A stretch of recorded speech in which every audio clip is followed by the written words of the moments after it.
Well,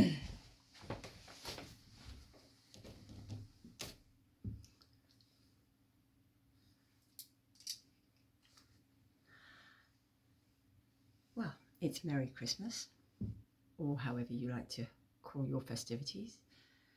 Early morning start today. I was actually up at 4 o'clock. Mum's had a very, very restless night, as did Toby, the lady who's caring for her on this night shift. As you'll see, I'm actually in the old barn of Mum's. All the lights and decorations are up.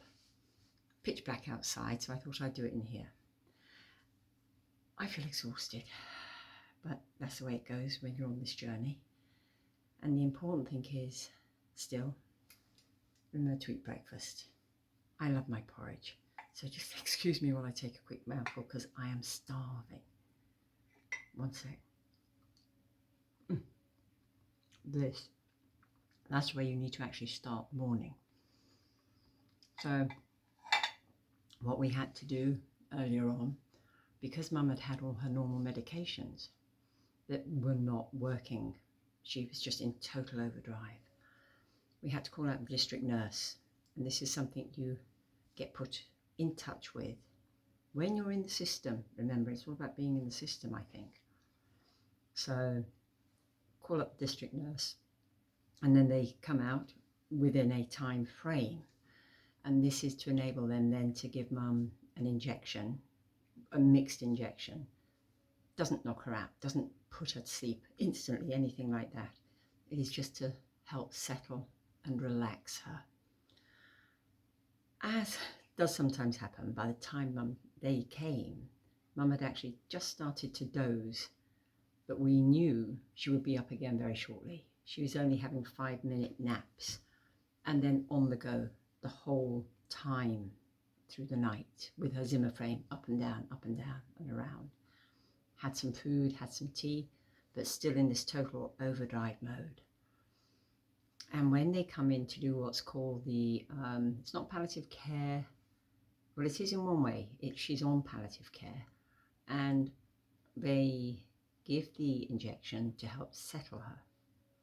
Now, they do this when you have people who are very anxious and wound up, and it is important to be able to help whoever you're with to try and get some sleep, to try and relax, because it is exhausting for them.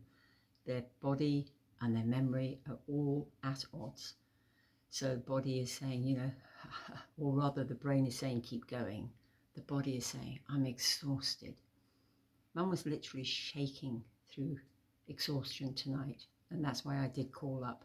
Normally we can settle her, but it just wasn't happening tonight. And I thought, this is it. District nurse ASAP. So they're very, very good, and they come out.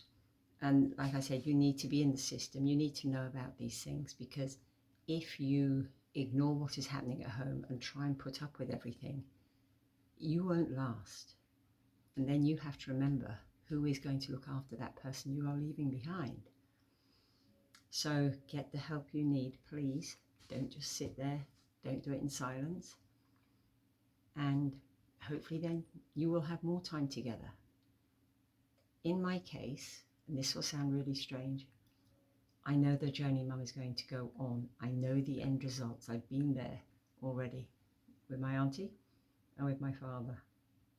And I have said to, Mum actually has said to me, I've had enough. I am tired.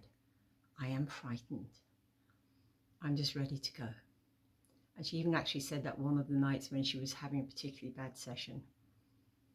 And she actually said, and this really freaked me out and the carer who was with me at that time, and she said, I'm ready, God, I'm ready. And Mum is really religious. And I suddenly thought, that's it. She's literally going to go now. I have to remember to sit up. It's very easy to get into the curling over when you're talking, explaining things, because you want to put out your emotions. So I'm sitting up, thinking riding posture, sit up, keep my back straight, engage the call.